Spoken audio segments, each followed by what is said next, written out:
of 1,000 parents of teens, 2/3 identified anger as a concerning indicator that would prompt them to seek treatment for their teenager.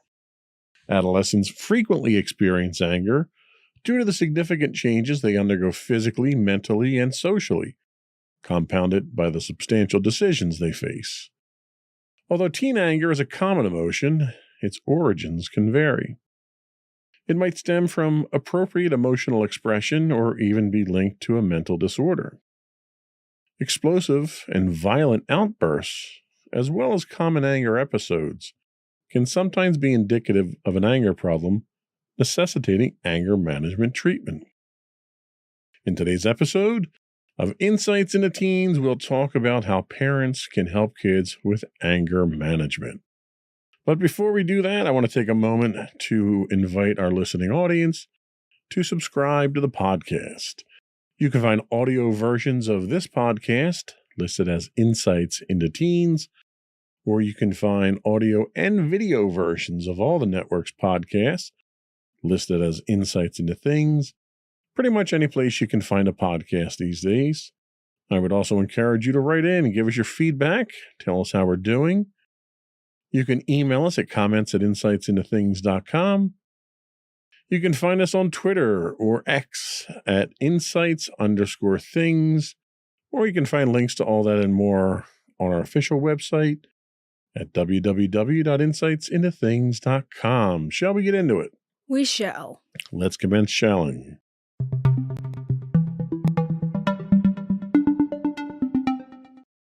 So once again, we're tapping into that wonderful well of knowledge at newportacademy.com for this week's notes. So they ask, what is healthy anger in teens?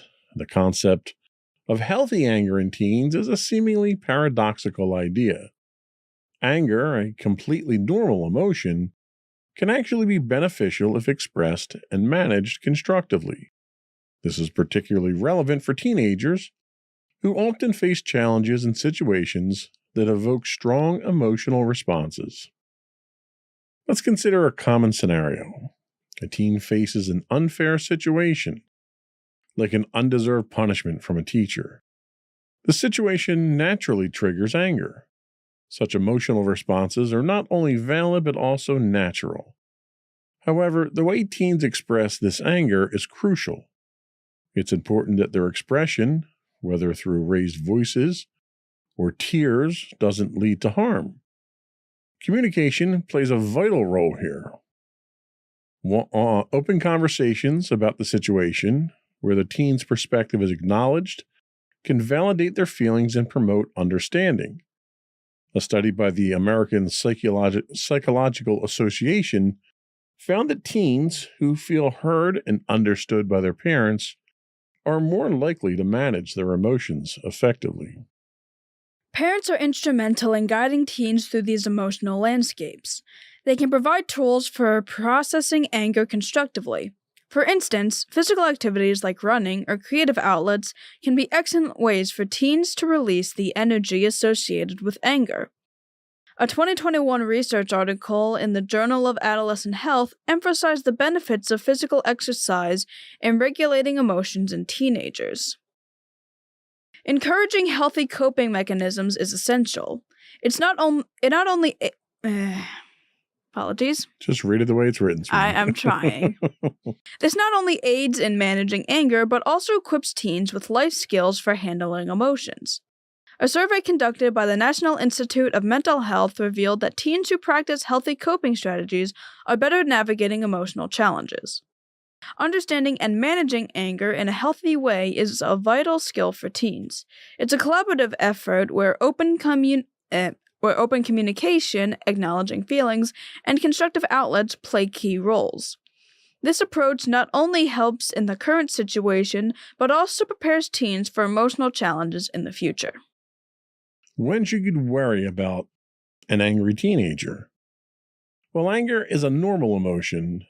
How it's expressed and its intensity can sometimes signal deeper issues. Unhealthy anger in teens often appears when their anger is out of proportion to the situation or when it leads to uncontrollable or violent outbursts. If a teen frequently gets angry over minor things, this is a red flag. Physiologically, the body isn't meant to sustain high levels of anger frequently. Research has linked such persistent, intense anger to mental health issues like teenage depression. Sometimes, a teenager's anger is actually a sign of deeper emotional struggles. They might be dealing with feelings they're not comfortable sharing, leading to irritability and frequent outbursts. Engaging in open conversations can help uncover these underlying issues. A study published in the Journal of Adolescent Health highlights the importance of understanding the emotional context behind a teenager's anger. Hormonal changes during adolescence also play a role in fluctuations, including anger. While these hormone-induced mood changes are often temporary, it's still crucial to monitor their impact on the teen's well-being. Distinguishing between normal mood variations and unhealthy patterns of anger is key. Identifying signs of unhealthy anger involves looking at the frequency, intensity, and appropriateness of a teen's emotional responses. Managing this requires open communication, offering tools for anger management, and recognizing potential underlying emotional challenges. By addressing unhealthy anger, we can support our teens' emotional health and overall well-being. So, I think the bottom line is everybody gets angry. Why you're getting angry and how you deal with that anger is really the important thing. So, in your own life, have you experienced situations where you felt your anger was justified, yet had difficulty expressing it constructively? Yeah, I've certainly had situations where I think my anger was justified. And, at this point, I do kind of have instances like that now. It was way worse when I was in 6th grade. I always seem to bring that up sometimes when 6th grade was kind of the year where everything kind of hit me like a truck or something. But I am realizing now that there are things that I kind of get mad about, and I think justifiably,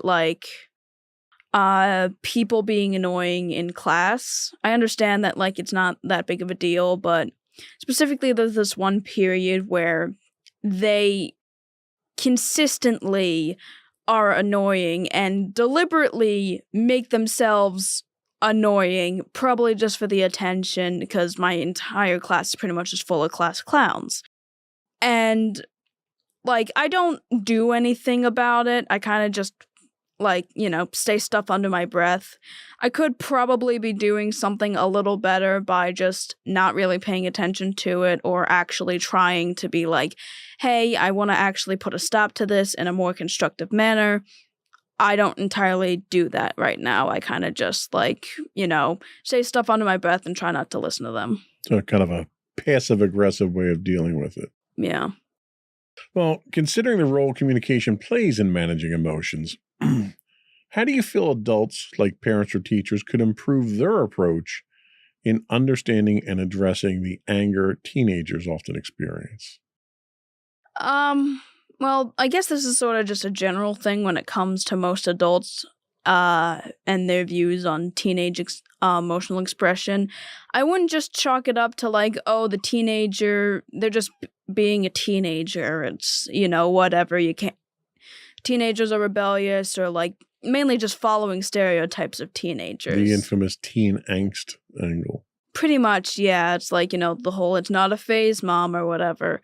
And I feel like if adults listen to that less, there would actually be good communication between them and their teen, because more than likely that if your teen's not telling you anything and you are just following those stereotypes, they're probably not telling you anything because they don't think you'd respect them enough to actually communicate with them in a productive manner. That's a very good point. Respect is something that's key to communication, especially when you're talking about things of this nature where it's a highly emotionally charged thing and the parents aren't giving the kids the respect they need to sit down and talk to them. They obviously recognize there's a problem, and they just want to explain it away as teen angst, or you're going through a phase, or it's not a big deal, or you'll get over it. It's a mistake that I've made in the past, and one that, I'm learning slowly, but I'm learning to certainly take it a little bit. I don't want to say too seriously, but certainly understanding your perspective when it comes to situations like that. Yeah. So what are some methods that you've found effective in managing strong emotions, and how do you think these strategies impact your overall well-being? Well, a lot of it I do feel is kind of talking about it. Like, this podcast was actually, originally created as a way to help me get through some of the more complicated emotions. And whenever I can, with either you or Mommy, I would normally talk about stuff that would make me angry. And sure, looking back at a lot of it, it could kind of seem more meaningless, but the idea of at least talking about it and getting my frustrations out in a way that, like, I'm not directly shouting at anybody, but I'm just explaining my frustration about a specific thing, I feel like has been very helpful. Another thing I found is the idea of kind of taking your mind off things by watching videos, playing video games, or doing something in a more like relaxed manner that kind of can take you off the edge.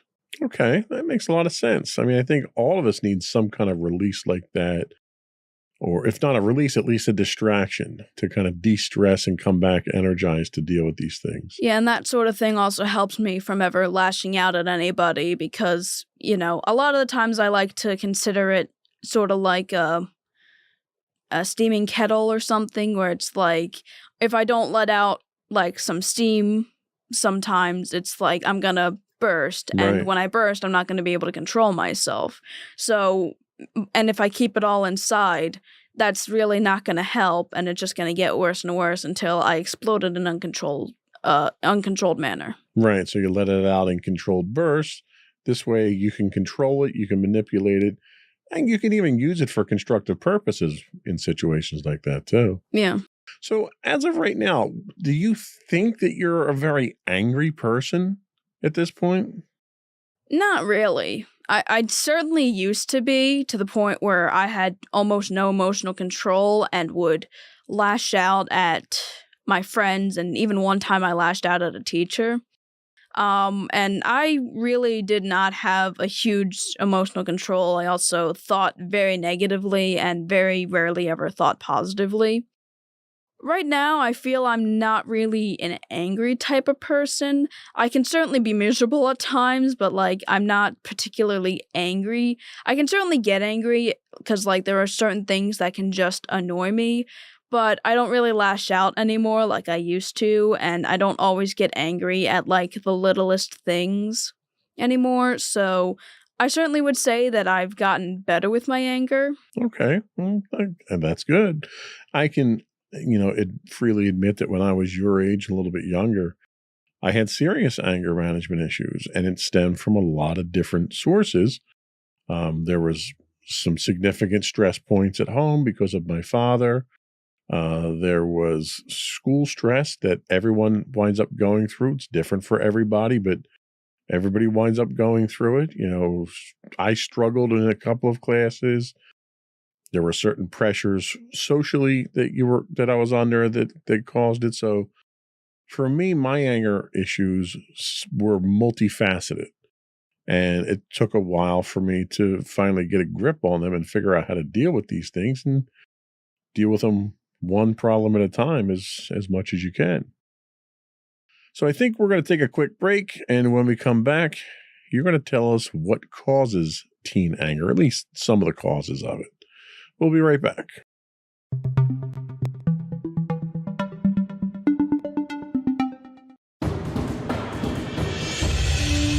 For over 7 years, the Second Sith Empire has been the premier community guild in the online game Star Wars: The Old Republic.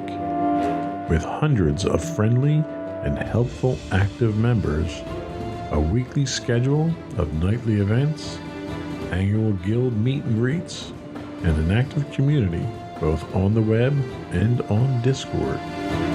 The Second Sith Empire is more than your typical gaming group. We're family. Join us on the Starforge server for nightly events such as operations, flashpoints, world boss hunts, Star Wars trivia, guild lottery, and much more. Visit us on the web today at www.thesecondsithempire.com.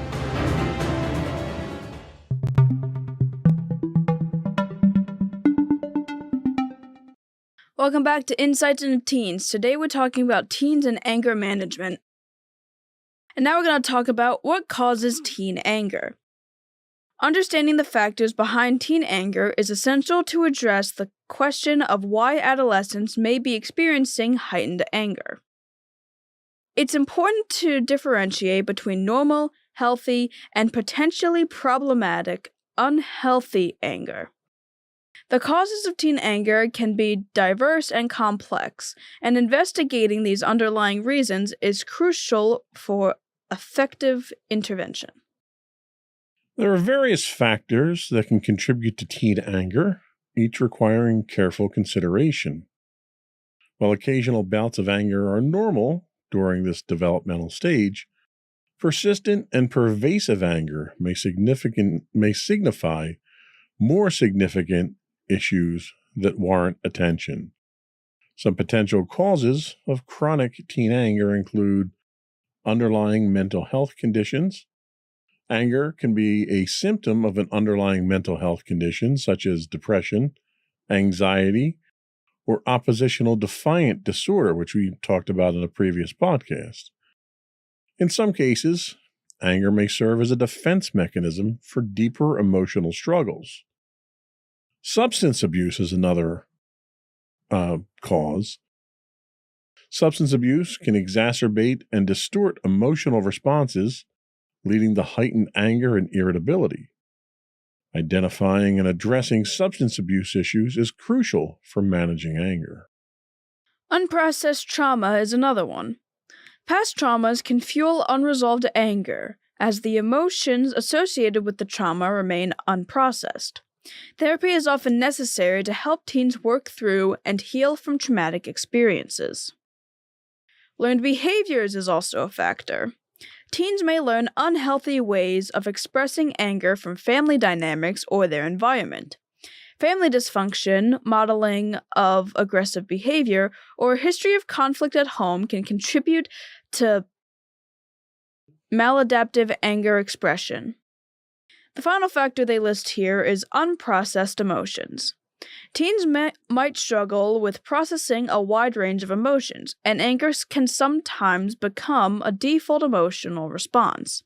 This can stem from an inability to understand or communicate their feelings effectively. Addressing some of these underlying issues requires professional help and intervention. A mental health or substance abuse diagnosis necessitates specialized medical and therapeutic treatment. Teens who have learned negative behavior patterns might benefit from anger management classes or therapeutic interventions that address underlying family dynamics. Furthermore, individuals who rely on anger as a way to express their emotions can benefit from therapy aimed at enhancing emotional regulation skills and fostering healthier coping mechanisms. Recognizing the sources of teen anger and distinguishing between normal and emotional expression and potentially harmful patterns is essential for providing appropriate support. Identifying and addressing underlying factors through professional help can pave the way for healthier emotional development and effective anger management strategies. So, do you find that you run into anger issues, whether they're minor, severe, healthy, unhealthy? Do you get angry? Are you the type of person who just doesn't get angry? I can certainly get angry. I'm not gonna, say that, I never get angry. I know that, one of my friends might have mentioned something where it's like, I never see you getting angry. I just see you getting disappointed. No, I can get angry. It can either be because the cats are being bad, people are just being really loud in school when I'm trying to focus on an assignment, there's just technical issues I'm facing, or I'm, working on, writing or drawing something and like I keep making the same mistake over and over again, or I don't think it looks perfect. And even though like I'm, drawing and trying to continually fix it, I always seem to ruin it. So it's almost like you get angry at yourself more than you get angry at other people, it sounds. Yeah, kind of. Are there any particular strategies or support systems that you find helpful in managing intense emotions like this? Well, usually stepping away from those sort of things and like trying to focus on something else or doing something else that's a little more calming can usually help. I might just watch a YouTube video or just go pet a cat, or if I can't do that, just try to focus on something else and try to just step away from it and kind of like take time to like calm myself down pretty much. That's a good idea. I mean, divorcing yourself from whatever is making you angry is always a good way of helping to cope with that. In your opinion, how much do you think your environment and the behaviors you observe around you influence your own expression of anger?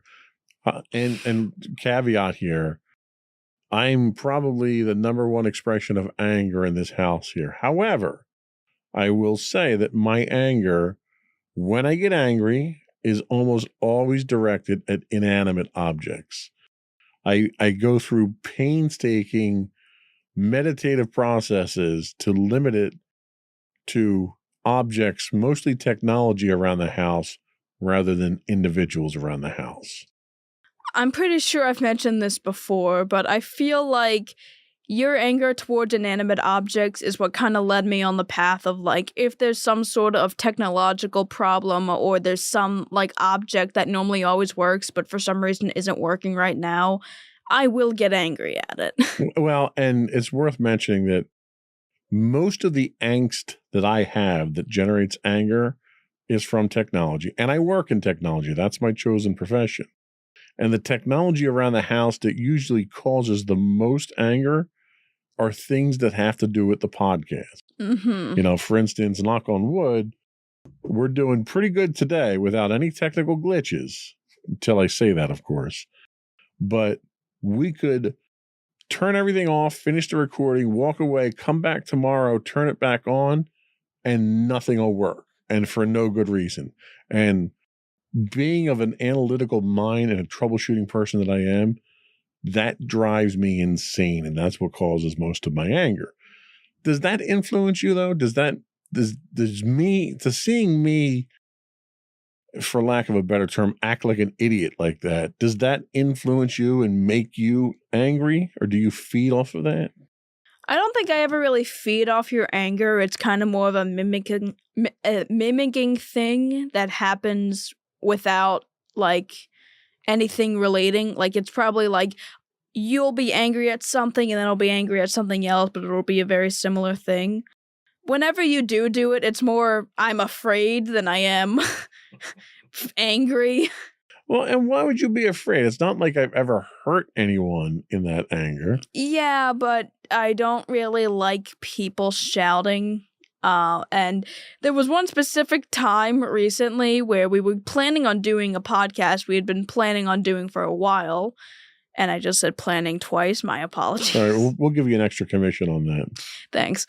And Mommy's headphones weren't working because we were doing episode 180. Yeah, okay. And when you told me to find the plug for it, I accidentally hit the switch on the adapter and everything turned off. And you had already like troubleshooted multiple times trying to get this to work. And then you pretty much just lost it. And I was just terrified. Well, and you know what? It's funny because in that instance, I took your tact. I had to walk away. Yep. I was so frustrated by that point in time that it could have been anything that would have set me off. That one more problem that I ran into that day and we weren't doing a podcast. It just so happened to be that you turned the power off, which maybe that was for the best, because maybe if we had sat and tried to go through it and something else came up, it would have made it worse. So. But that was my coping mechanism. I had to walk away because my blood pressure was up. I was agitated and I was too annoyed to continue down things. So maybe you saved me. more problems than I think than it caused. Maybe. But, we all get angry. And, when it happens to me here and I yell and I scream and I curse and I make a big deal, I'll walk away. And usually my rule of thumb is you get 3 shots. I'll walk away. That's 1 shot. I'll come back. I'll try it again. If I get frustrated, I'll walk away and I'll come back 1 more time after I've calmed down. And after that, if I can't get things to work the way they're supposed to work, then I'm done. I quit. I walk away. And I come back another day. And we came back a couple of days later and we did a podcast and everything was fine. Yeah. The headphones still didn't work, by the way. I still have to figure out what the problem is. Yeah. But anyway, so yeah, we all get angry. Turn it into something good. Yep. We're going to take another quick break. And when we come back, we're going to talk about specifically why anger is anger in boys more common? I could have said that probably 12 other ways too, but yeah. Or at least, is that a perception? Is it a perception that's just in boys? Because growing up, it always was, it's what everyone thought for me. But we'll talk about that when we get back in 60 ticks.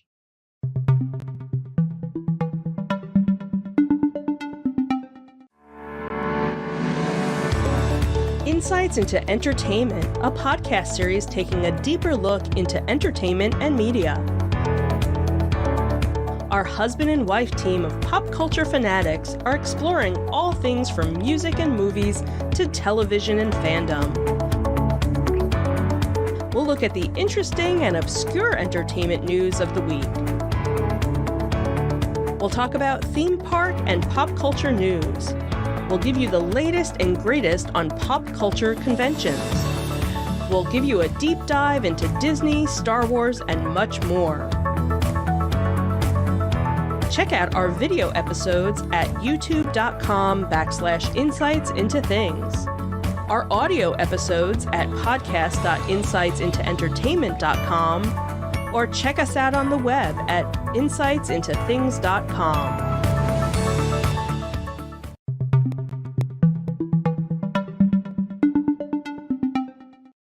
Welcome back to Insights into Teens. Today we're talking about teens and anger management. And now we're going to talk about why is anger in boys more common, or, if it's just a myth or something or whatever. Something like that. Something like you said before. A man, a myth, a legend. Yeah. The prevalence of anger in adolescent boys raises questions about its underlying causes and implications for mental health. Understanding why anger appears more common in boys can shed light on the unique challenges they face and the importance of early intervention. Mental health conditions. Boys are more prone to express underlying mental health conditions such as depression, anxiety, and bipolar disorder through anger and irritability. This can make it harder to recognize their emotional struggles, and these symptoms might be misconstrued as simply bad behavior. Research from the Journal of Family Medicine and Primary Care suggests that boys often externalize their emotional distress through anger, aggression, and even violence, rather than displaying the more stereotypical signs of sadness or hopelessness associated with depression. The difference in emotional expression can make it challenging to identify when boys are struggling with their mental health. Societal norms and expectations can play a role in shaping how boys express emotions. Boys may feel societal pressure to exhibit toughness and suppress vulnerability, which can lead to masking their emotional pain with anger. Boys might encounter barriers in seeking help for their emotional struggles. Societal stigma around mental health issues and a cultural bias against seeking help can discourage boys from reaching out for help. Recognizing that disruptive or aggressive behaviors in boys might stem from deeper emotional challenges is paramount. Parents and caregivers should be vigilant about these signs, understanding that outward anger could be an indicator of a significant underlying mental health disorder. Providing a safe and open space for boys to discuss their emotions, seeking professional help when needed, and addressing societal norms that discourage emotional expression can contribute to healthier emotional development. Early intervention and support can help boys navigate the complexities of their emotions and mental well-being, ultimately leading to healthier outcomes. So is it a perception that boys have more anger issues, or do you experience that boys tend to have more anger issues? I do feel like there's certainly this idea that men kind of experience more anger than women, and I do feel it's more or less the idea that they can't really express any other emotion, because I've seen like a lot of people online kind of talking about how like men aren't really supposed to be vulnerable, and there's like the societal stigma of like they have to be tough and emotions are weak or whatever. So you think you would agree with the statement that it's societal and cultural factors that play a role in how males typically handle their emotions. And also the idea that, like, they're not really able to talk about mental issues that they experience, and obviously the stigma around mental health for them. No, I agree, and I think that's certainly been the case, but I can say since I was your age, things have gotten significantly better. There's a lot of those barriers are coming down, fortunately. And there's a lot more support outlets out there for men.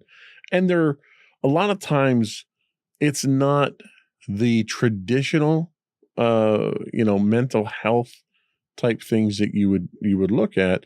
A lot of times it's through clubs and it's through very masculine sort of activities, so that men can ease into that sort of thing, which is, I think, is a good thing. Yeah. But what barriers do you think exist for boys in seeking help, and how do you think these could be overcome?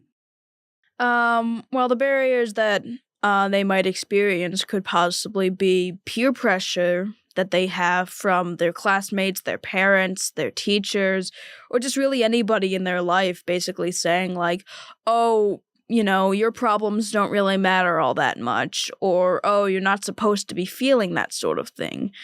And I do know that there are people out there that kind of say things that are basically like, oh, men, you can't be this way because you have to be strong and you're supposed to be doing that. And if you're not, then you're not really a man. And I feel like that stuff can really get to younger boys, and when it comes to actually shaping them as an individual, I feel like that really can negatively affect them. And if they're going to be able to overcome those barriers, we kind of have to change the social stigma around their mental health and basically say it's okay to feel any sort of emotion. You're allowed to do that. Like, it doesn't make you weak.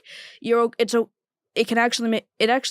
might even be seen as being stronger if you're able to be more vulnerable to people that you trust.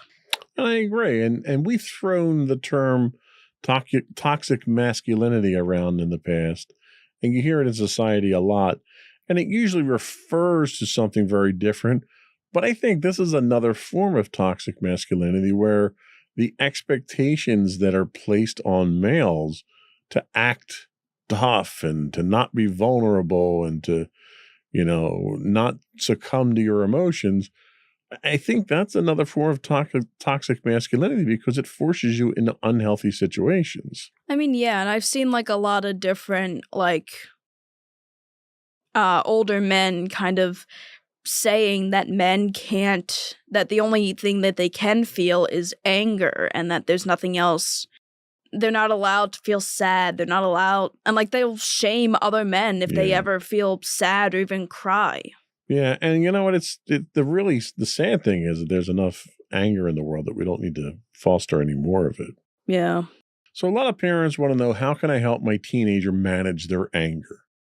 Well, assisting adolescents in managing their anger requires a balanced approach that combines effective communication, emotional regulation techniques, and clear boundaries. Here's how parents can help their angry teens navigate their emotions and develop healthy anger management strategies. The first is obvious: offer help. Let your teen know that you're there to support them in their journey to manage anger. Provide reassurance that it's okay to feel angry, but that it's important to express and manage those emotions in a healthy manner. You should also prioritize battles. Recognize that not every issue needs to be confronted. Letting go of minor complaints can prevent unnecessary conflicts and provide a calmer atmosphere for addressing more significant concerns. There's also positive framing. When addressing issues, start with praise or positive aspects of their behavior before addressing criticisms. This approach can reduce the feeling of being judged and create a more receptive atmosphere for conversation. You should also model self-control. Parents should demonstrate emotional regulation themselves. Taking a time out when feeling angry and addressing issues calmly can serve as a valuable example for teens to follow. You should also respect personal space. If a teen wants to step away to calm down, allow them the time and space to do so. Pushing for immediate interaction might escalate the situation further. You should also encourage open dialogue. Create an environment where teens feel comfortable discussing their emotions openly. Encourage them to express what triggers their anger and explore ways to address those triggers constructively. Teach problem solving. Guide teens through problem solving techniques. Help them identify alternatives to angry outbursts, empowering them to find more constructive ways of addressing challenges. Also, set clear boundaries. Establish boundaries for behavior, ensuring that both parties understand the consequences of crossing these limits. Consistency in enforcing these boundaries can help teens understand the expectations. There's also relaxation techniques. Incorporate relaxation techniques at home to help teens manage anger in the moment. Techniques like muscle tensing and releasing or visualization of a safe and calming place can provide immediate relief during heated moments. And finally, we say this a lot, you should seek professional help. If anger issues persist or become detrimental, consider seeking professional help. Anger management programs, therapy, and counseling can offer teens the necessary tools to navigate their emotions and develop healthier coping mechanisms. By combining these strategies, parents can play a significant role in helping their teens develop the skills to manage anger, communicate effectively, and navigate challenging emotions in a productive way. So after talking about all of that, and they're all many things that we've talked about numerous times dealing with other emotions other than anger, considering all the strategies that we've mentioned for managing anger, like offering support and teaching problem solving, which ones resonate most with you, do you think? The offer support ones resonates with me because, I feel like that's one that is very helpful. It pretty much shows that, you're willing to help your teen. You don't just think it's some sort of phase or them being rebellious. And it shows that you actually care about your teen enough to, want to admit that, yes, this is a bit of a problem, but don't worry, I'm here for you. Now, you play a supporting role emotionally with a lot of your friends for a lot of other scenarios that we've talked about on the podcast in the past. Do you find that any of your friends have anger issues that you have helped them cope with or guide them through based on your own experiences? Yeah, I do remember that some of my friends who were around the age that I started to have struggles with trying to control my emotions.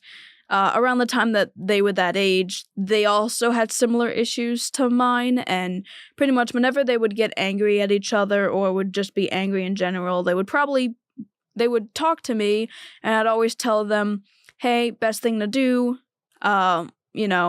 get away from whatever's making you angry, try, some coping strategies.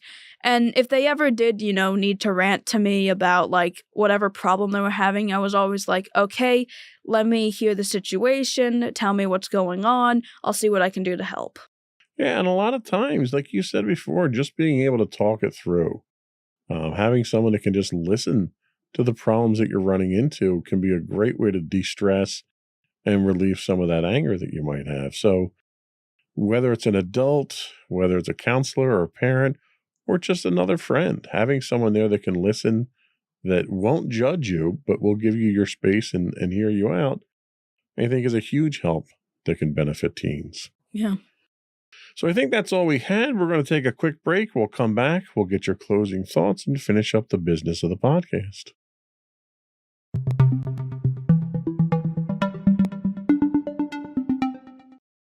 All right, so to everybody out there, I just want to say that anger is a very natural, very normal emotion. It's something I feel everybody pretty much experiences, obviously on different levels.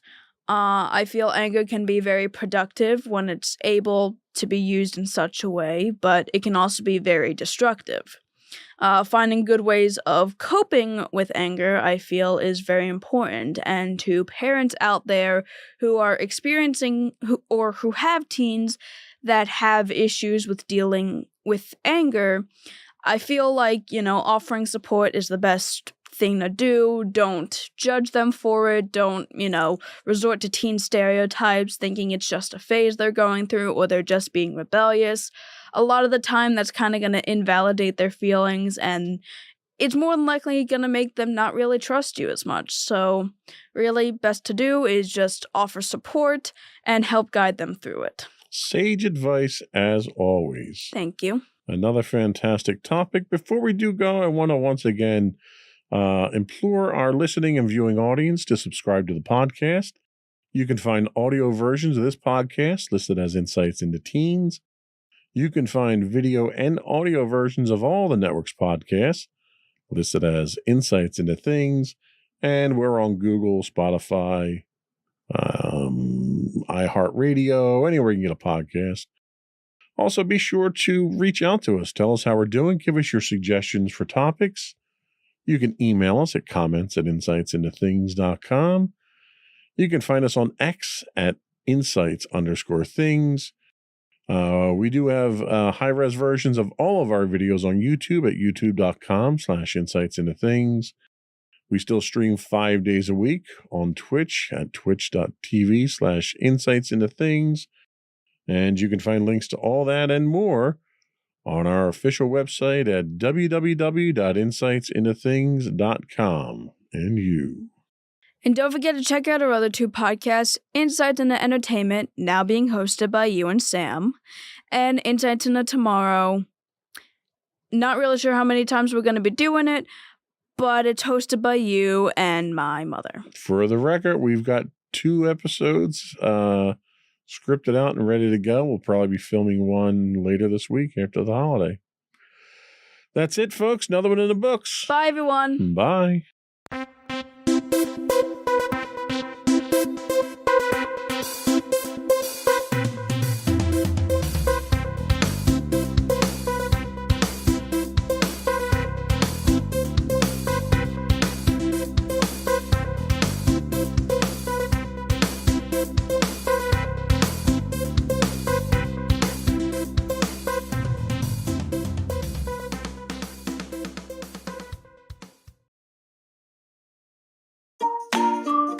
Insightful podcasts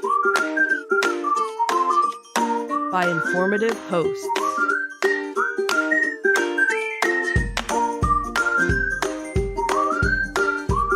Insights into Things, a podcast network.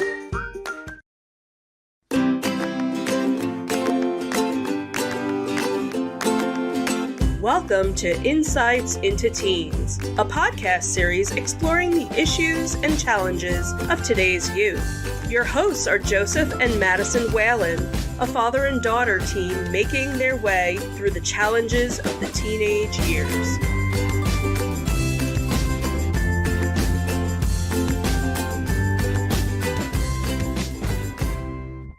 Welcome to Insights into Teens. This is episode 184, Helping Teens Avoid FOMO, or Fear of Missing Out.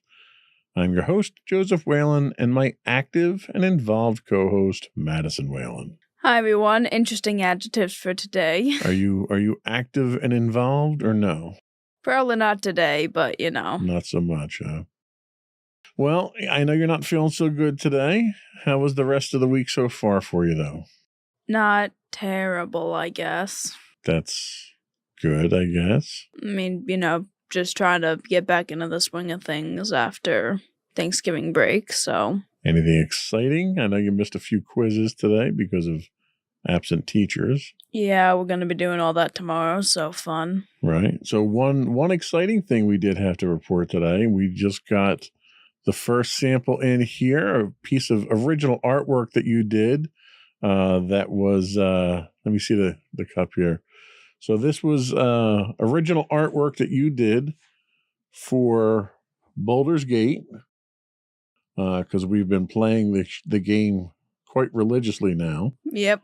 And we just got some new, what are these, tumblers or mugs, or what are these things called? Well, they're not mugs. I'm assuming they're called tumblers. Tumblers? Maybe they're tumblers. Anyway, you too can own a custom Baldur's Gate piece of artwork from Madison. We can get you these tumblers for $20 each if you want those. Just write in and let us know. But it's got all the main characters, your companion characters. It's got the pets, and it's got a nice little blank space there, so you can even color in your own Tav, whatever your custom character is. Anyway, it was worthwhile. I think we had to plug it just because it was really cool, because I like it. Yeah. Anyway, enough of the sales pitch. So FOMO, which stands for fear of missing out, is a common issue among teenagers that can lead to feelings of isolation. It goes beyond the concern of missing a specific event and instead involves an ongoing fear of being excluded. Adolescents experiencing FOMO often believe that enjoyable and exciting activities are happening elsewhere without their involvement. On today's episode of Insights into Things, Insights into Teens, they're technically both the same thing because everything falls under Insights into Things. Yeah. Disclaimer there. We're going to talk about FOMO, how it affects teens, and how to help teens, not teams, how to help teens. They could be teams of teens. How to combat this very real issue. And we're already making up words, or not making up words. Going just off script. It's a very fluid script that we have today. Pretty much. Before we do that, though, I do want to put another plug in there for the podcast itself. I would invite our listening and viewing audience out there to subscribe to the podcast. You can find audio versions of this podcast listed as Insights into Teens, or you can find audio and video versions of all the network's podcasts listed as Insights into Things, pretty much anywhere you can get a podcast these days. I would also invite you to write in. Give us your feedback. Tell us whether or not you like our mugs, and give us your suggestions for show topics. We are available at comments@insightsintothings.com for email. You can hit us on Twitter at insights_things, or X, or whatever Elon's calling it this week. You can also find all these links and more on our official website at www.insightsintothings.com. Shall we get started? Sure. Here we go.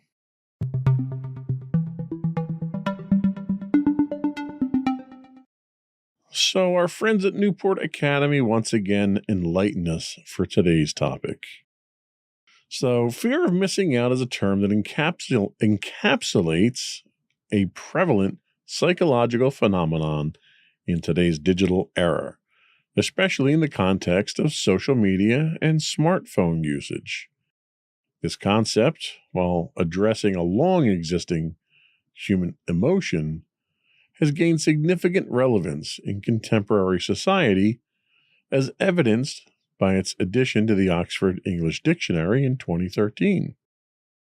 This inclusion marks a recognition of how its growing impact in the modern, digitally connected world has had an effect on everyone. The emergence and I'm not even going to try that one. Proliferation of social media platforms have profoundly influenced how teenagers perceive and engage with their social environments. Platforms like Instagram, Facebook, Twitter, and Snapchat offer a continuous stream of updates and images from peers and acquaintances. These posts often depict the most enjoyable and exciting moments of people's lives, focusing heavily on positive and enviable experiences. This phenomenon leads to a distorted perception of reality among adolescents, who are regularly exposed to these highly curated and selective portrayals of others' lives. The constant exposure to idealized representations on social media can make teenagers feel that their own lives are comparatively dull or unfulfilling. The contrast between the exciting lives they perceive online and their own daily experiences can create a sense of dissatisfaction or longing. This is particularly impactful during adolescence, a time when social belonging and peer perception are highly emphasized. The disparity between the online world's highlights and their own reality can intensify feelings of FOMO, leading teenagers to believe they're missing out on experiences that everyone else seems to be enjoying. FOMO, therefore, is not just about the fear of missing out on events or experiences, but extends to a deeper concern about social belonging, self-esteem, and personal fulfillment in comparison to others. It underscores the psychological impact of social media on young individuals, shaping their understanding of social norms and expectations. This digital age phenomenon calls for increased awareness and strategies to mitigate its negative effects on the well-being of adolescents. Fear of missing out is particularly acute among teenagers, who tend to be avid users of social media, except for you, of course. This demographic's engagement with platforms such as Facebook, Instagram, and Snapchat is not only frequent, but often takes on a compulsive quality. Studies have shown a correlation between high levels of FOMO and intense social media usage. Teens typically check their social media feeds as one of the first activities in the morning, the last before sleeping, and even during meals. This pattern suggests a deep-seated need to stay connected, driven by the fear of missing out on something important or exciting happening in their social circles. The impact of FOMO is not conferred. You should stretch before we have these things. Maybe that's what it is. Yeah. The impact of FOMO is not confined to digital interactions, but spills over into the physical world, influencing behavior and mental focus. Teenagers experiencing FOMO may find it difficult to concentrate on daily tasks, such as driving or attending classes. The constant pull to check social media updates can lead to distracted driving, a hazardous behavior that endangers not only the teen...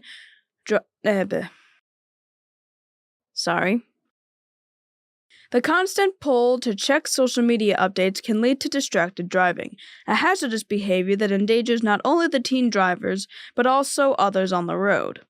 In educational settings, the distraction can diminish their ability to engage with and absorb critical learning materials, impacting their academic performance. The pervasive nature of social media exacerbates FOMO, as these platforms are designed to showcase a polished, idealized version of life. Constant exposure to such portrayals can foster feelings of inadequacy and isolation among teens, as they compare their everyday lives to the highlight reels of their peers. The comparison can create a sense of being left out or falling behind, which in turn can impact their self-esteem and overall emotional well-being. Addressing and managing FOMO is crucial for the mental health of teenagers in today's digital world. It involves cultivating an understanding of the curated nature of social media content and developing strategies to balance online engagement with real-world experiences. Encouraging healthy digital habits, promoting real-life interactions, and fostering an environment where teenagers can discuss and navigate these challenges are essential steps in mitigating the negative effects of FOMO. This approach can help teens build resilience against the pressures of social media and support their emotional and physiological health in a hyper-connected age. So they make an interesting point here, drawing the parallels between FOMO and social media, in that what we see on social media really is not an accurate representation of reality. It really is a highlight reel. I think that's a great way to describe it.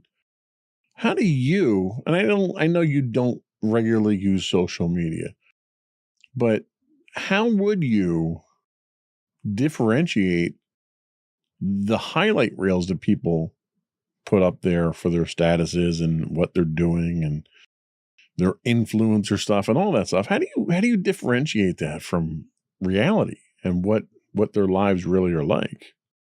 Well, a lot of times I find it kind of easy because when it comes to, certain influencers, a lot of the times they kind of like make humor out of their lives. And like, I always know that when it comes to humor, it can usually be pretty exaggerated. So I'm usually able to kind of differentiate between that, where it's like someone like does something overly extreme and it's like, oh, that was kind of for comedic effect, or just, to, make someone laugh or try to, poke fun at something. Okay.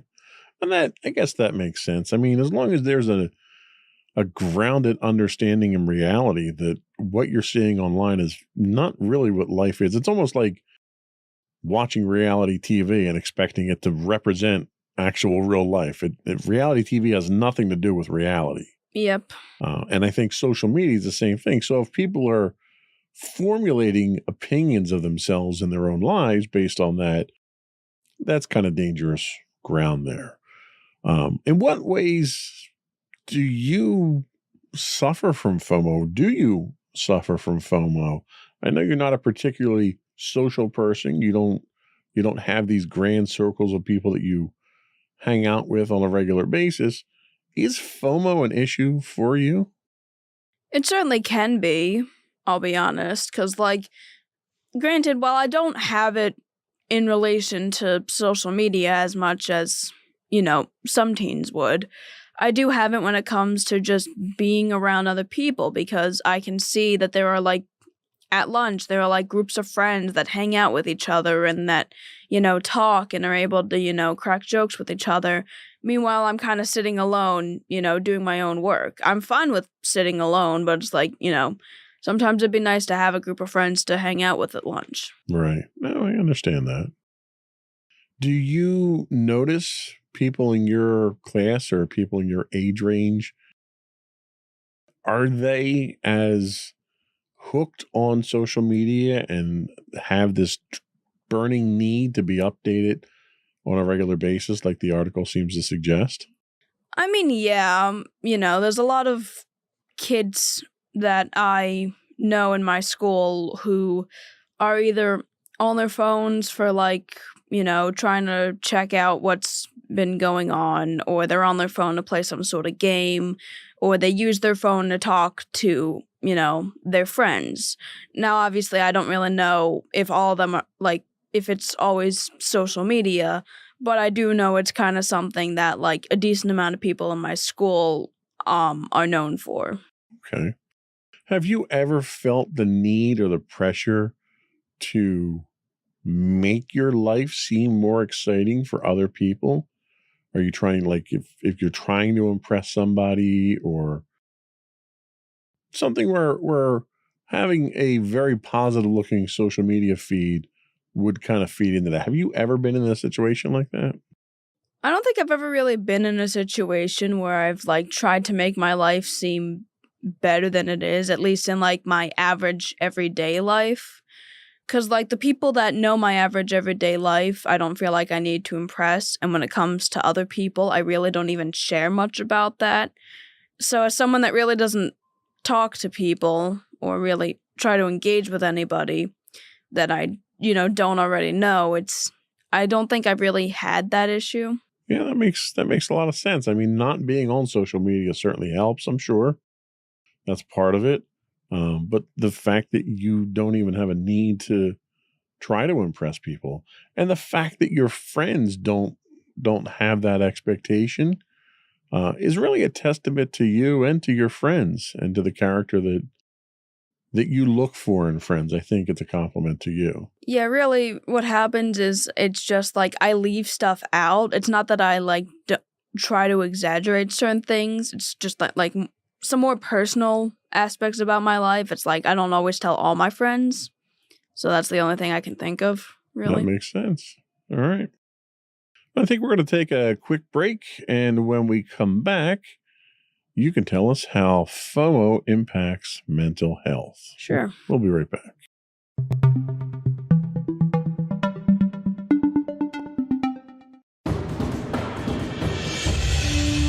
For over 7 years, the Second Sith Empire has been the premier community guild in the online game Star Wars: The Old Republic.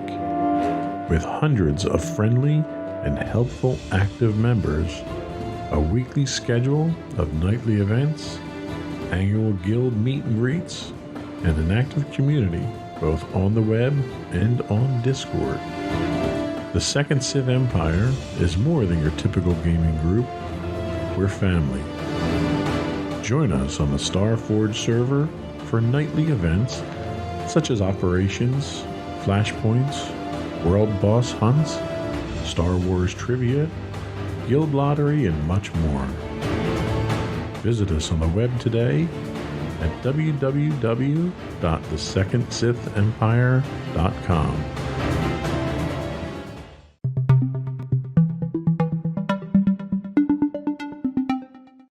Welcome back to Insights into Teens. Today we're talking about helping teens avoid FOMO.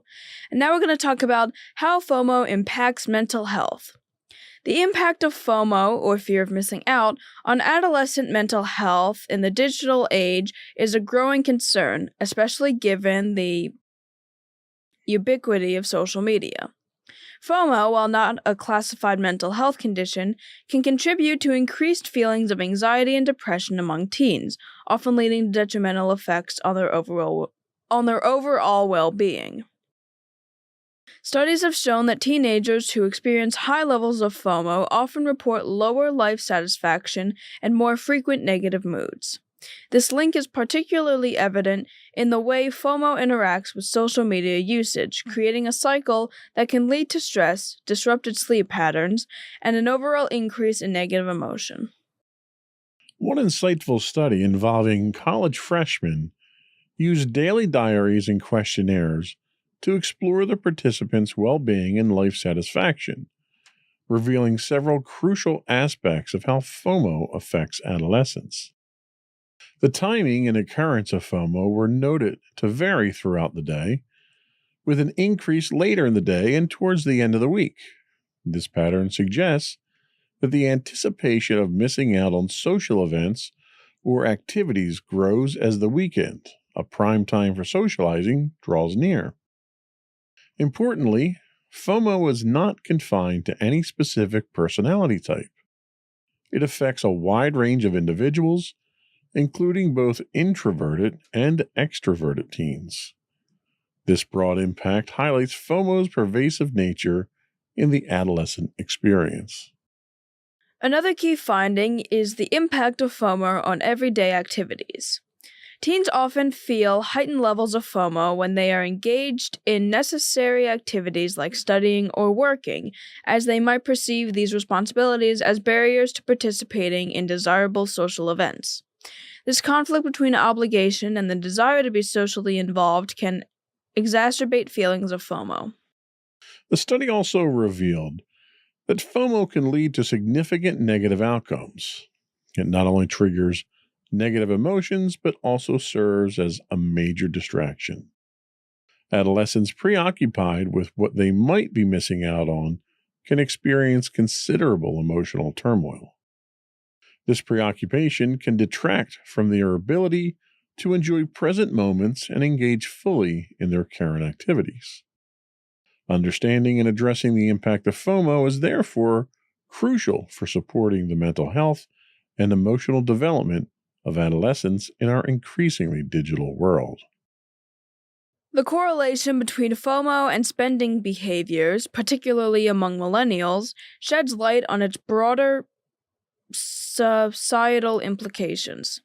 A recent study revealed that a significant portion of millennials, nearly 40%, have incurred expenses beyond their financial capacity, motivated by the urge to keep pace with their peers.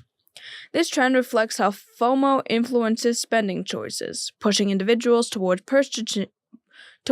purchasing experiences, events, and material goods to counteract the feeling of being left out.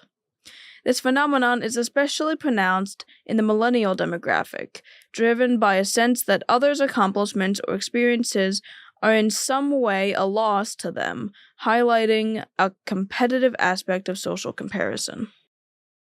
The impact of social media on mental health is significantly magnified by the phenomenon of FOMO. In today's digital age, the urge to remain continuously connected and keep up with peers can lead to increased levels of anxiety, stress, and dissatisfaction. This persistent state of mental strain is not just an individual concern, but also a societal one, emphasizing the need for parents, caregivers, and the community to understand and address these dynamics. Recognizing how FOMO influences young people's financial decisions and mental well-being is crucial. It's not only about the immediate feelings of missing out, but also about the long-term effects on life satisfaction and emotional health. Young individuals, consistently bombarded with images and updates from their peers, can develop a distorted view of what is normal or desirable, leading them to make financial choices that are unsustainable or detrimental to their long-term goals. To counteract these effects, it's imperative to develop and implement effective strategies that encourage healthier social media habits. This involves educating teens about the curated nature of social media content, promoting a balanced digital diet, and fostering open conversations about the emotional impact of online interactions.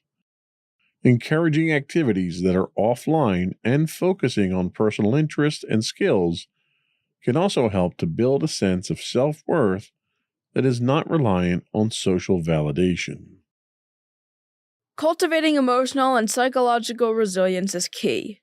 This can be achieved through developing coping strategies for managing anxiety, stress, and dissatisfaction. Teaching young people mindfulness, digital literacy, and critical thinking skills can empower them to navigate the complexities of a digitally dominated world with greater confidence and well-being.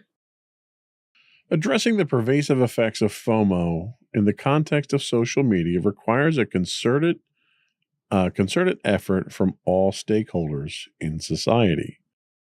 By fostering awareness, promoting healthy habits, and building resilience, we can support the younger generation in achieving a more balanced and satisfying digital and real-life experience. Now, it's worth noting that was a lot of material that we went through there, and a lot of it sort of kind of nags on social media. This is not a problem that is caused by social media. It is not unique to social media, nor is it solved by getting off of social media. Fear of missing out is a legitimate emotional feeling that has long existed well before even the internet was around. I could say as a young teen, I fell victim to this numerous times. And they make a point of saying that it happens a lot on the weekends. There's not a lot of socialization that happens for teenagers during the week under normal circumstances. So most of that, dances or going to the mall or movies or hanging out with friends, most of that happens on the weekend. And that's usually when most of this sort of creeps up. For me, it was funny because I found it, back when I was your age, the internet didn't exist. Yes, that's how old I am. We had BBSs, bulletin board services, where you would dial into computers over the phone line. And that was essentially what social media was for us back then.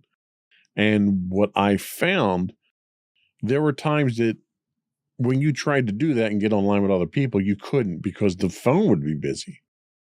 And I found that's where I had my fear of missing out. When I couldn't get online and I couldn't get to these social areas that I would hang out with friends, that's when I would feel it. Have you ever experienced a fear of missing out under any circumstance? I mean, I guess.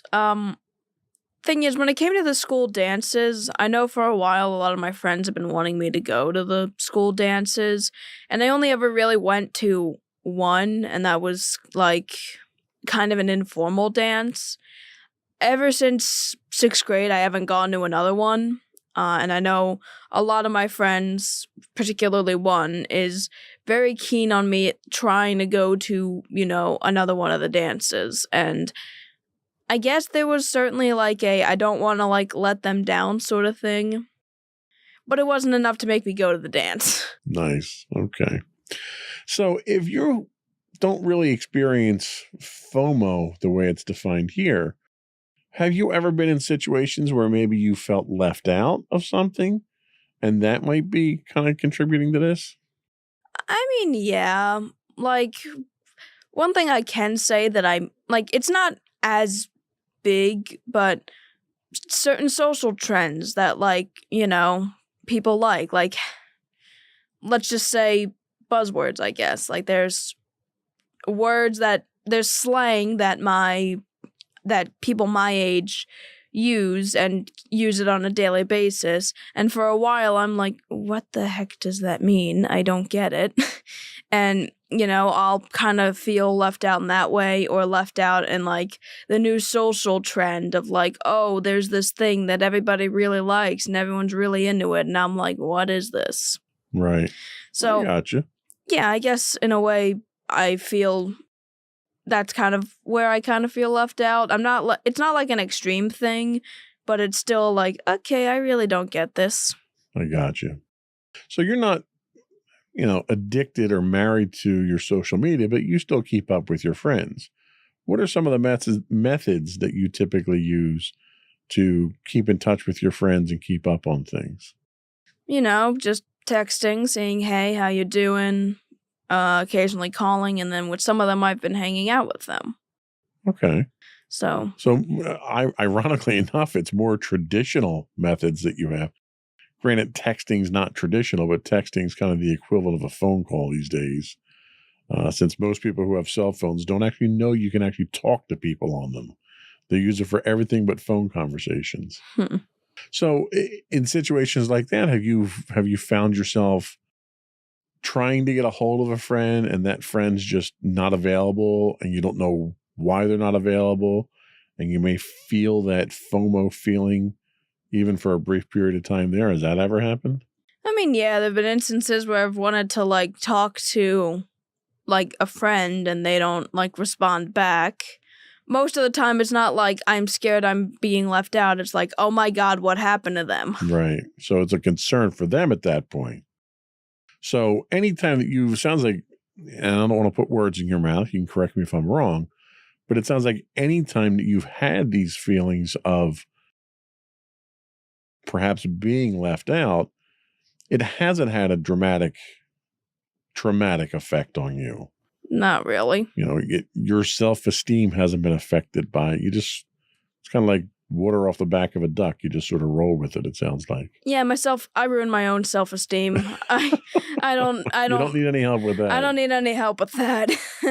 Okay. Well, that's another podcast we're going to have to revisit, I think. Yeah. So we're going to take another break, and when we come back, we'll talk about how to overcome FOMO even if you don't have it.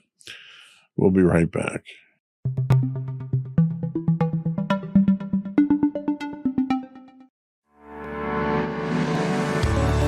Insights into Entertainment, a podcast series taking a deeper look into entertainment and media.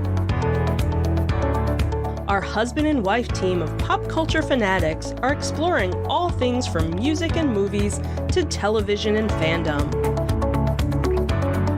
We'll we'll look at the interesting and obscure entertainment news of the week. We'll talk about theme park and pop culture news. We'll give you the latest and greatest on pop culture conventions. We'll give you a deep dive into Disney, Star Wars, and much more. Check out our video episodes at youtube.com/insightsintothings. Our audio episodes at podcast.insightsintoentertainment.com, or check us out on the web at insightsintothings.com.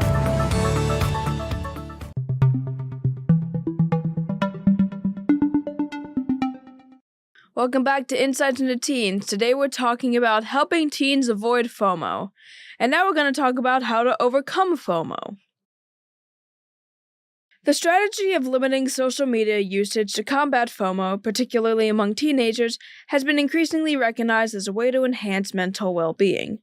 A notable study titled No More FOMO explored the effects of reducing social media entanglement on emotional and physiological health, offering insights into the benefits of disconnecting from these platforms. The study involved 143 undergraduate students from the University of Pennsylvania. Initially, researchers assessed the participants' usual social media habits, focusing on their engagement with platforms like Facebook, Instagram, and Snapchat. This initial phase provided a baseline understanding of their typical online behaviors. Participants were split into two groups. One group was instructed to limit their social media use to just 10 minutes per platform each day, while the other group continued their normal usage patterns. After 3 weeks, the results of the study were revealing. The group that altered to the 10-minute limit experienced a significant decrease in feelings of loneliness and depression compared to the control group. This finding suggests that actively reducing time spent on social media can lead to notable improvements on emotional well-being. Participants in both groups became conscious of the impact of their social media interactions. This heightened awareness points to the benefits of mindful engagement with digital platforms, indicating that a more thoughtful approach to social media can enhance emotional health. Interestingly, both groups, including those who didn't change their social media usage, showed reductions in anxiety and FOMO during the study. The outcome implies that simply being more mindful and aware of social media use, even without imposing strict limits, can have a positive effect. The study's conclusion advocates for restricting social media use to about 30 minutes per day, suggesting that this can lead to significant improvements in overall well-being. The findings reinforce the idea that balancing connectivity with healthy technological boundaries is crucial for maintaining good mental health. This approach highlights the importance of managing digital interactions in a way that supports rather than detracts from emotional and physiological health. So obviously, all of those techniques to overcome this kind of center and revolve around the premise that social media is a major contributor. We already acknowledge the fact that it's a contributor, but it's not the only factor. So there's a number of other techniques that we can talk about.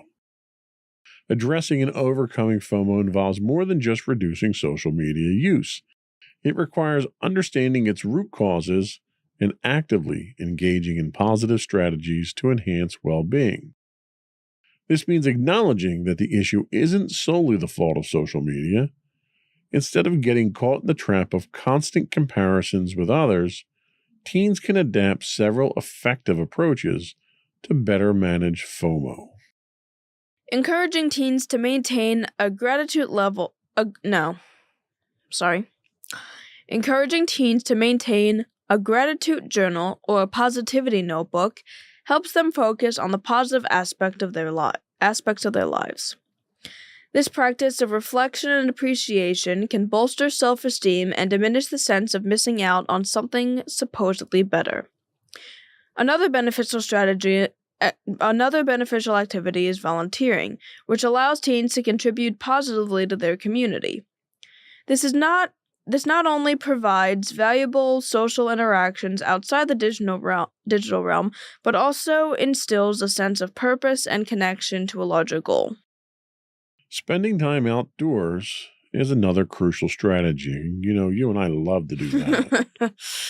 Being in nature, away from technology, offers a respite for the nervous system and can mitigate the negative effects of FOMO. Physical activities and the calming influence of natural surroundings positively impact mental health. Building authentic connections with peers is also vital. Strong, understanding, and caring friendships can significantly reduce the emotional stress associated with FOMO.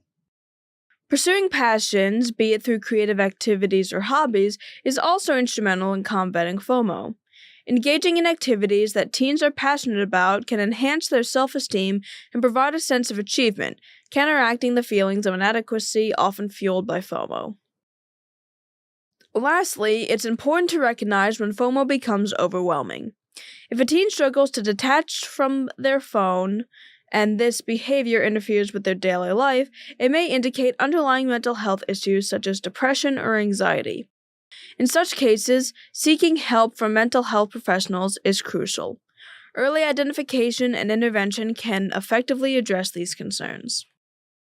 Overcoming FOMO involves a multifaceted approach that empowers teens to appreciate their lives, engage in fulfilling activities, nurture real-life relationships, and seek professional help when necessary. By focusing on these diverse strategies, teens can effectively lessen the impact of FOMO and improve their overall well-being. So I think throughout the discussion here, we've kind of established the fact that you're not particularly susceptible to FOMO. Do you have any friends that you think may be going through some of the things that we talked about here, that some of these techniques might actually help? Yeah, probably. I might not know them off the top of my head or know which friends would probably be more susceptible to it than others, but yeah, I do believe that some of my friends are probably dealing with something like this. And hopefully, if, I end up bringing this up to them, they'll be able to, it'll be able to help. Right. Yeah. I mean, it might be one of those things where you just never talk to them about it and they don't even realize they might be going through it. So do you do any of the techniques that they talked about here, or a gratitude journal, or I know you don't engage in outdoor activities a lot, but pursue hobbies and stuff like that? Obviously, given the artwork that we have on the cup that we have now, we know you do pursue hobbies. Do you find solace in any of these types of things? Well, keeping a gratitude journal, I don't really do that. I remember I tried doing something like that, and then it was just, I stopped. It wasn't very gratifying. Yeah, so, that's not really something that connects with me as much. Maybe if I actually put in the effort, but, Okay.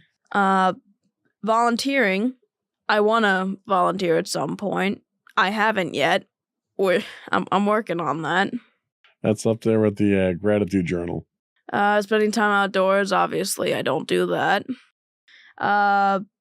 Building connections with my peers, I've technically been doing that with specific peers, but, peers nonetheless. Okay. Pursuing passions, clearly, that's probably one of the biggest ones. Yeah. So pursuing passions certainly resonates with me. So, yeah, I guess the last two are really... Okay, well, it's good to see that some of these things are activities that you engage in, because not only do they help with FOMO, they help with a number of other emotional management type things that we have to deal with on a regular basis. So in your experience, how important is it to have strong and real life connections with your friends? And what are some of your techniques for establishing and maintaining those? Oh, interesting that you're asking me that.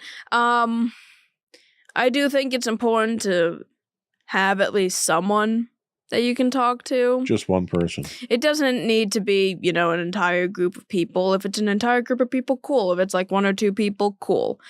I do feel like having that support group is certainly good. And I don't think anyone should feel, less adequate if they don't have a huge group of friends over like someone else that they know. So, just having at least somebody, I feel, is good. Quality over quantity. Yep. That makes sense. And for getting said friend and maintaining that relationship, I guess just be yourself and someone will probably come around and like you and enough to hang out with you. And in order to maintain that relationship, just keep up open communication and again, continue to be yourself. Don't, put on a mask for anybody. Don't pretend to be something you're not. I guess that's the best advice I can give because I really don't. Well, and I think that's sound advice. I think being genuine is important. And I think FOMO kind of lends to this. Being genuine to yourself type thing.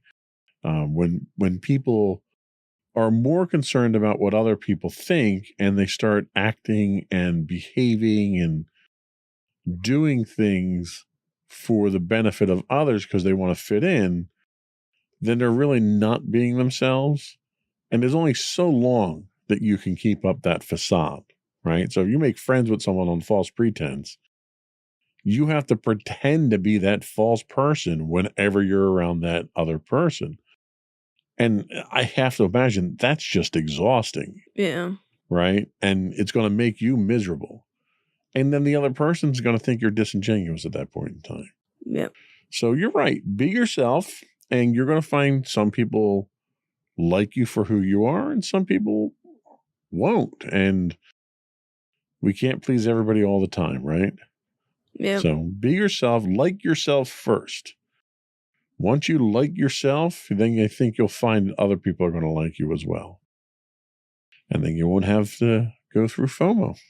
You'll be in that social circle. Yay. So I think that kind of wraps it up for us today. We're going to take a quick break, come back. We'll get your clothing thoughts. Yeah. What do you think of clothing today? No, we'll get your closing thoughts and then finish up with the business of the podcast. We'll be right back.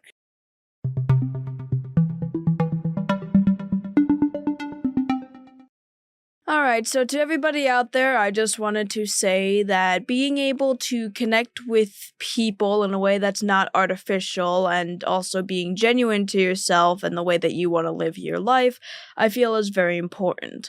Obviously, FOMO isn't just an effect when it comes to things like social media.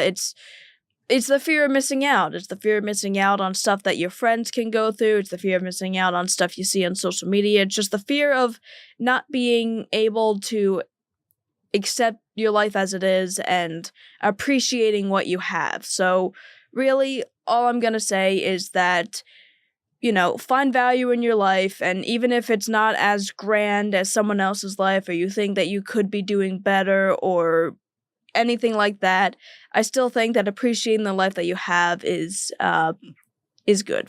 All right. I think they were sage words, as always. Mm-hmm. And I think it's important to emphasize the one point that you made, and that's appreciation. Appreciate what you have and who you have.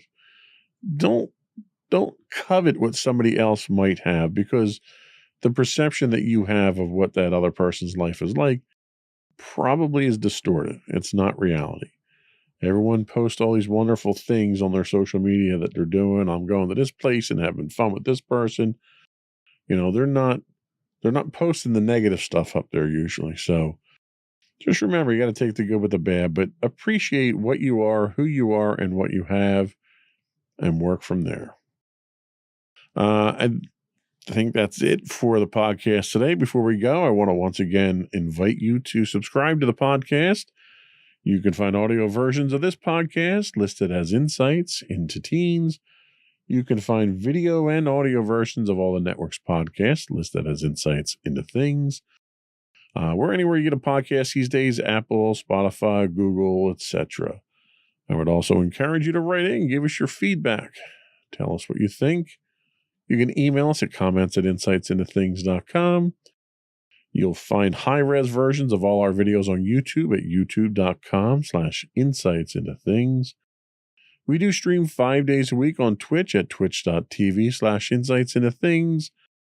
Or you can find links to all those and more on our website at www.insightsintothings.com. And you.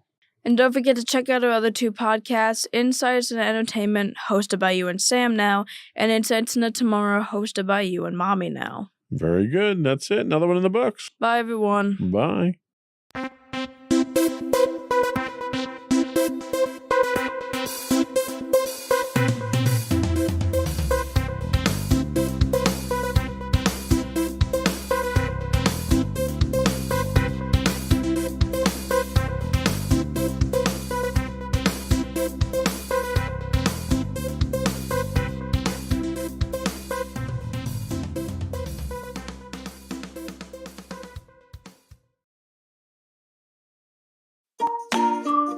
Insightful podcasts by informative hosts.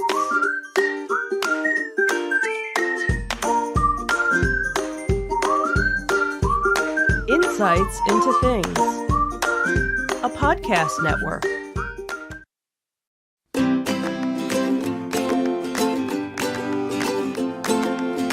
Welcome to Insights into Teens, a podcast series exploring the issues and challenges of today's youth. Your hosts are Joseph and Madison Whalen, a father and daughter team making their way through the challenges of the teenage years.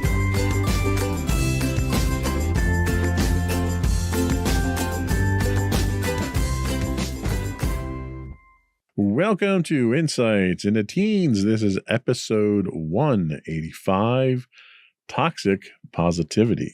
I am your host, Joseph Whalen, and my confident and aware co-host, Madison Whalen. Hi, everyone. How you doing today, Maddie? I'm doing all right. How about you? Doing spectacular. Anything exciting going on with you? Had a test today. That was interesting, I guess. I heard we also got your class standings. Yep. And you're what in your class now? Number 2. Number two. We're going to have to go after that number 1 spot there. Yeah. It's probably best not to try doing that because, it doesn't do wonders for the mental health. True. I didn't say how we were going to do it, though, so. Okay, yeah. Might not want to admit that on the podcast. Coaching is what I'm talking about. Uh-huh. Although I'm pretty sure number 1's Kenny, so. Right. We can have a discussion with Kenny. But anyway, today we are talking about toxic positivity, and that sounds like a bit of an oxymoron to some people. The constant messages encouraging optimism and positivity are not always beneficial. While fostering optimism is fine, there is a concept known as toxic positivity, suggesting that an excessive focus on positivity can have negative effects. That's what we're going to be talking about today on this episode of Insights into Teens. But before we do that, though, I would want to take a moment to invite our listening and viewing audience out there to